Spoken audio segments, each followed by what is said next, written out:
Bir varmış bir yokmuş. Evvel zaman içinde kalbur saman içinde küçük bir kar tanesi varmış. Mevsimin kış olmasını, gökyüzünden yeryüzüne inmeyi sabırsızlıkla beklermiş. Bizim küçük kar tanesi, diğer kar tanelerine göre biraz küçük ve çelimsizmiş. Günler geçmiş, aylar geçmiş ve kış vakti gelmiş. Havalar soğumaya başlayınca gökyüzündeki bütün kar taneleri yeryüzüne inmek için hazırlık yapmaya başlamışlar. Beklenen an gelmiş ve hepsi teker teker yeryüzüne inmeye başlamışlar. Bütün kar taneleri çok mutluymuş. Her sene bu anın hayalini kurar ve kendilerini göstermek için can atarlarmış. Kar taneleri sessizlik içinde salınırken, bizim küçük kar tanesi de cesaretini toplayıp gökyüzünden atlamış. Uçmuş, uçmuş ve sonunda yeryüzüne inmiş. İlk kez yeryüzüne indiği için çok heyecanlıymış. İnsanları, hayvanları, doğayı gördüğüne çok sevinmiş. Ama bir anda hiç beklemediği bir şey olmuş. Büyük bir fırtına. Göz gözü görmüyormuş. Ağaçlar sallanıyor, çatılar uçuyor, insanlar bir yerlere tutunuyormuş. Küçük kar tanesi etrafını izlerken birden dengesini kaybetmiş ve sağa sola savrulmaya başlamış. Rüzgar o kadar şiddetliymiş ki hiçbir yere tutunamıyormuş. Kar tanesi yükselmiş, yükselmiş, savrulmaya devam etmiş.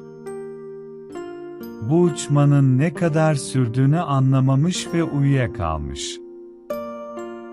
Gözünü açtığında arkadaşlarından hiçbirinin yanında olmadığını fark etmiş.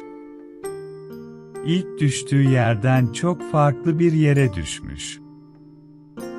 Burası ona göre çok sıcakmış.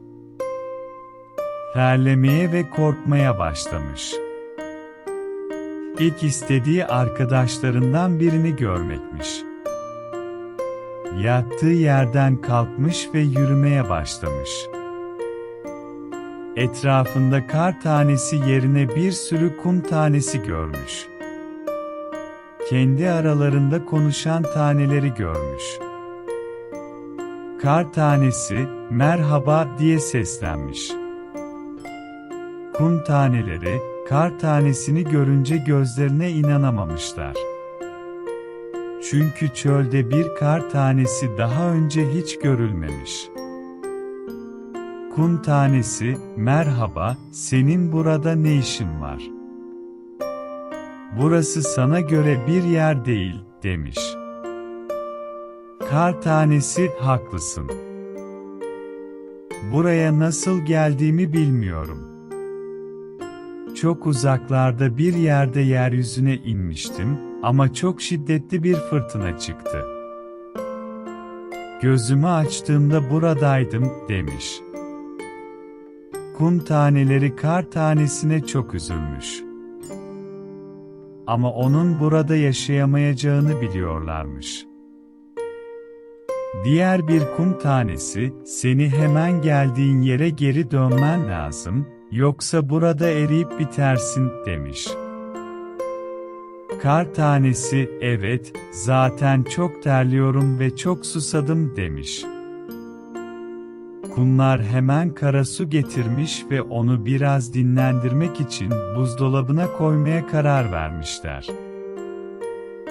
Kar tanesini bir süre buzdolabında tutmuşlar ve o sırada, kar tanesini eve göndermek için düşünmüşler. En sonunda akıllarına bir fikir gelmiş. Kum fırtınası. Hemen kar tanesini almışlar ve planlarını ona da anlatmışlar. Kar tanesi çok sevinmiş ve heyecanla beklemeye başlamış. kum taneleri bütün arkadaşlarına haber vermiş. Milyonlarca kum el ele tutuşmuş ve uçmaya başlamışlar. O kadar hızlı uçuşuyorlarmış ki göz gözü görmemeye başlamış. Kar tanesi yavaş yavaş kendini rüzgara bırakmış. Havalandığında bütün kum tanelerine teşekkür etmiş ve savrulmaya devam etmiş. O kadar çok savrulmuş ki yine uyuyakalmış ve bu sefer uyandığında bütün arkadaşları yanındaymış. Tekrardan soğuk havaya ve arkadaşlarına kavuştuğuna çok sevinmiş. Başına gelenleri diğer kar tanelerine anlatmış ve bütün kar taneleri duyduklarına inanamamış. Tarihte ilk defa çöle giden kar tanesi olarak hafızalarına kazınmış. Bir masalın daha sonuna geldik. Tekrar görüşmek üzere, kendinize iyi bakın.